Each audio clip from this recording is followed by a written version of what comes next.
Peace FM 104.3. Good to meet you. No correct. A worrying situation. Obi and Hobeka saying having the Rita numbers no ko. Na me family me region so. Shanti region. Shanti. Second after Greater Accra. And a very worrying. Me jitum say numbers no kosro. Ebi a bit my tribute to be some to easing of the restrictions. But do no so free young isubai. Any young politicians is subai. Come case is shasi. Ediana political parties bianca and our preachers. President Kauna Kofaya students that watch China in our country. When the president, upon advice of Penform to no fool upon Dinho, Ekase, there be would one be near your community spread into Misano. I don't know, Manka. Sanko form, the country is a dick form by the end of the year. A copim bra, a chief president now about two. Borders before so but to no yan say wow be ba Ghana hafia amanoni bia na yan quarantine na yan so mohwe you who you see by then they give communities in movie tina community spread nso ahyasia kwame me am fa Shanti region example me say there's indefinite ban on special market days say yes we jada now the pressure among for the bamzo. Sir? Some me special market day no. Now be me present.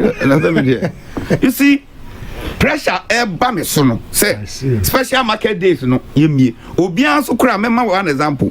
Obi otai fa ejoso kokumase. So udru ejoso na se market day. Unya ba bi kura fa. That's true. Eti imagine say wo to aso no operate market days. There's pressure on me. Me release especially from Edra. And I be craft fee other countries no back because they can bring food. Be attitude can and no be a kwashasi no the politics. On so much mama ho. Oh sir. Yes. Hey Ghana, it's sweet. Tammy. Because Ashanti region, me taxi security. I start here. Ya chow na won share face mask yes a pra o ma hura ntimi Make I pa aya illegal ukura bi exactly now enun so no we are na more effective than all the other United Kingdom. Obi asro say oh ye hu TV so na chow ko na wo pra enso yesi buoi untimi nye human rights. The same people are almost say easy registration with schools. The same people say you cannot disenfranchise anybody. What is this? Ikusi. Yakoda. Wasi muntimi kranko womeda prison no. Womtimi to aba constitution na nka so the president timi to aba. Na prison uko awere uko registration. Me no mekwa kwe. Nya easy. We should be objective and straightforward in whatever we do. Considering the various risk factors, and yet nunti ene bia ye kase me mienko schools, mienko prisons are. I was say agitum. Kwame obi di a court CCA. Obi the court. Obi the court. Menkaso obi the court. Obi the court CCA say you cannot disenfranchise students from your 18 plus. What will happen? What will happen? If they are able to say, what make good prison, you know, or say call register woman, how do you say, where do you want to be registered? Prison for the end of West. Open Kokumasi prison, central prisons. One for fast to say, and they don't call register woman. And Nukra and your airy. And you already see on a set now, a baby brave. And you already, as I speak, I'm sure, sir, you know who is so bang. The Akika Kaidi Kakani, the Emsa First, I've been home, baby, young who is so bang. Because obi o ha who say o follow the protocols no nya bi as much as Greece protocols no follow is just to mitigate or say reduce risk no keke and say 100% untimi nya bi because say TS is here me share face mask nose mask assuming say droplet bi wa wo hon man am de me sabe fa table so ma hwe ya me de me safa so no mani e me hene no makotiti manya you see anti protocols ni nyina nkyere say e full proof or no na minimize rate na adin best spread no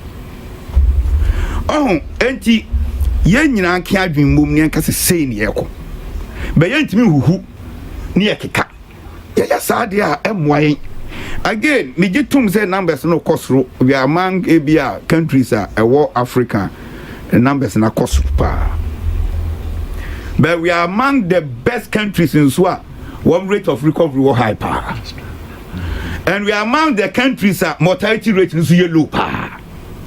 You see when you are looking at management or performance you don't look at only one aspect just the numbers no numbers na cost send and recover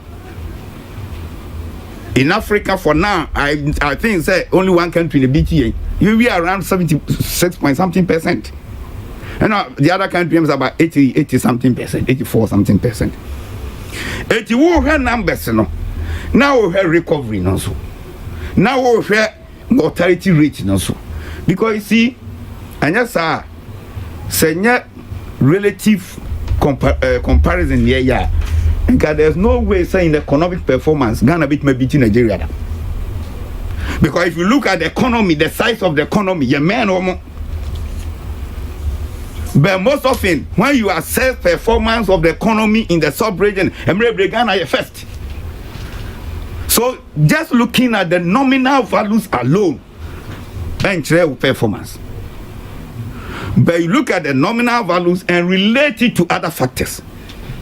The idea no cost obian one can cost. Me tianam je machine. And answer the buy 600 and something. Over 100 fresh anti region. Better than damada. Better than damada. But how are we managing air spreading? They are toss you. You relate the number of testing to the cases. Your countries know how testing no cry almost woman yet. You know what system no cry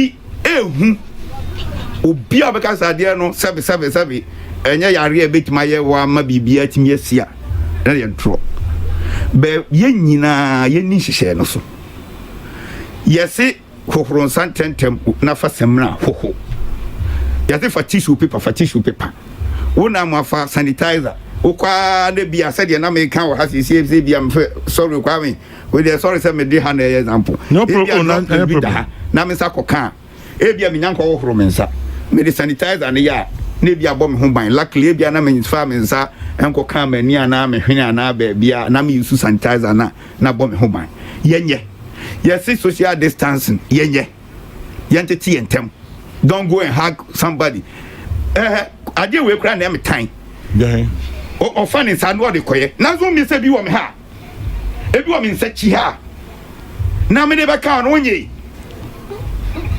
nti abatwa no mum Kwame anya abatwa ni nyina anya Kwame yesam tuwe wo ha bon so odun sa be fa ha ya ka no kre wo ha na adun sa kofa na se bi wo honum na de abatwa be ka wonte mente asemo 2 the moment mo be shia no you have to break the social distancing protocol and what makushia mo dem sana kushia so why do you do that enti chairman se mi shiaw na mi wevu ana mi bom mu ase chiawa is there anything wrong with it in China even no I have to recognize your presence period and to show say me hu so ara ni o se dia nsa koka o kan so o na se we dia nya we enti ni so na fe so ye ni di ye because until say on benya drawway say drawway na ko yare no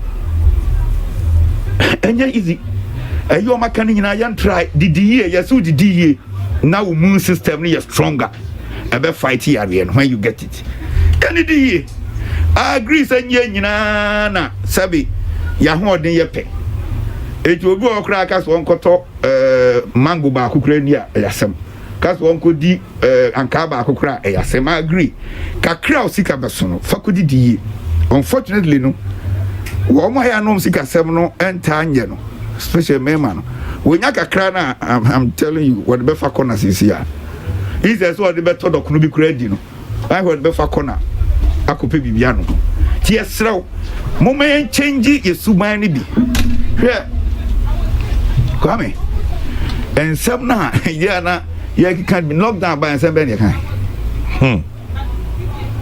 tema lockdown by aduane kura ye no ano it was politicized and now am kwa no am the men people for kwa ni start to trade aduane no ba television so mo hwe aduane fun bi om de ma you see we say any pa no say we bie mu nzu a osibue Peace FM. Eti are we saying say eja bia nya dwuma eja na nya dwuma ya to aduane ti abeto aduane ju kokofo ka kotra dwum Ashanti region kra me kwasi me say indefinite suspension on special market days no you normal days no marketing also cost also because to aduane kodi and so also now the social distance you find nya adwuma oh eti osie nyina tu ye hofo adwuma working from the house me yebi kwa me who frame offices here they will tell you say me yebi because say me mails ni sa na ema ni nyina no me de ba fi na ma ye ho adwuma wo fi na me de ko who say me move work officer very important meetings makoye we an masori aba because I didn't know say a enclosed area risk no was we a minister office I'm not surprised the ministers in the Yakese office any pen Ashanti region, any pen grow 1 day 100 Okotanofi and Opa Kopmenumra not less than 100. Are you serious? Sure. Sure. Right. Now I thought I'd be a reception hono ma never get a corridor. What I need to know is boy. And to me, I'm not surprised that ministers no be more because and about them who even though say Obama office is here Kunyano must ya set that yen change chesi and TBA minim say we sunam tie we am coordinating director so and TBA meeting be minim say wait here na one vanity other ones you can do this be say adie no a truth say it me suspend e wo wie mu a no bi di be wura ho no kwa sa suspend e you go at the office a time will come we be max no obedidi you see enti adie no de yen trust e be boy ho ban every side no but any man be very difficult to prevent bebre say wo ho no pa na ebia we medical doctor ya rashi obi abedu hospital ho wo tima ema nipa because say wo madwuma nti no ya no mo feeling bi compassion yes ema nipa eti sa tima na wo no wo di mrika kwa akoye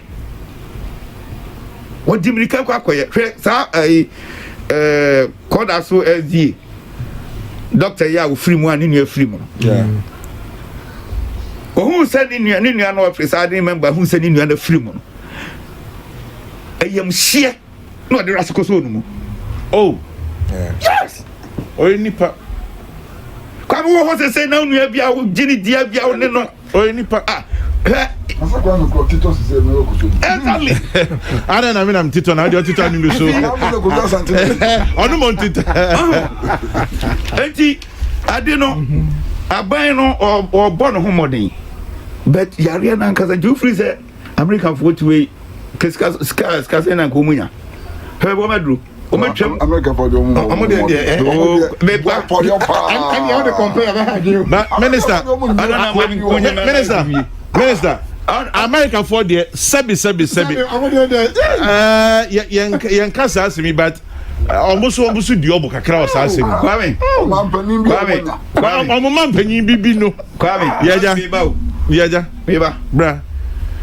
So man panyin that's what omon ho ban. Now wo individual. Wonim say that you also mo ho ban. Man panyin say Minister T. Man penyen say I didn't go who. I fed you say China for yare. Kwame. Brazil one kabi. And so when you be. Me ba. Na kwasu me am come anya analysis. Akwasu wa ka come dey view. Na also sometimes only kwesi kapa o. It's where the fe. Na bia ya ka na. It's a woman na. O da bu se kwesi no. O flua na me ba mu a. O say kwa mo kan kire. Ano na. Enu na be me ko flua.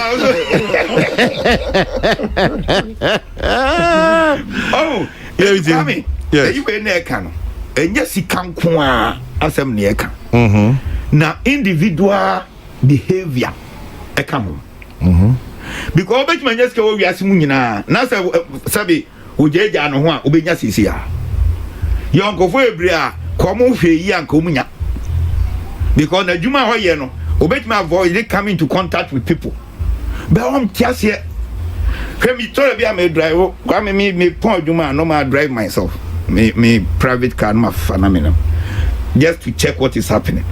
With me drew baby, no ma room in grass coffee. My cat was tini more yaria be ya modem sashisha moto me. Monty, when she face mask, out of face mask my. Out of face mask my. You see, now we don't have any partner say Aya we ya beni pay untimi mono untimi njan hwe say the best you can do say please ni bi ben ha my friend monkochi no enti yenya ya re no e bi mfa ni serious yena kwasupa bra kumase me drive around some of the areas na fo wani hwe nankra ha yehu bi da. You see enti yen change senya yesi boy bra no na ye hu se yare ewo ho media last week me kan se ne nyini a se John de enfanye fato ho se ne nyini a Kwame no interview education minister ye no enfanye fato ho e na no pa me te se we interview Dambochi ye enfanye fato ho health minister. You see now we have enough evidence. Wow, so we are doubting Thomas Crano. Also, some wadne na ujidi. Eti nyina change suban a e betima control yare no. Now face so say empanimfo no bi de hye bi ba. Yemfa pressure bi ngu o so when we know it's working. Na wan nyenko. Tu kopra no awu. Opra. Uwu.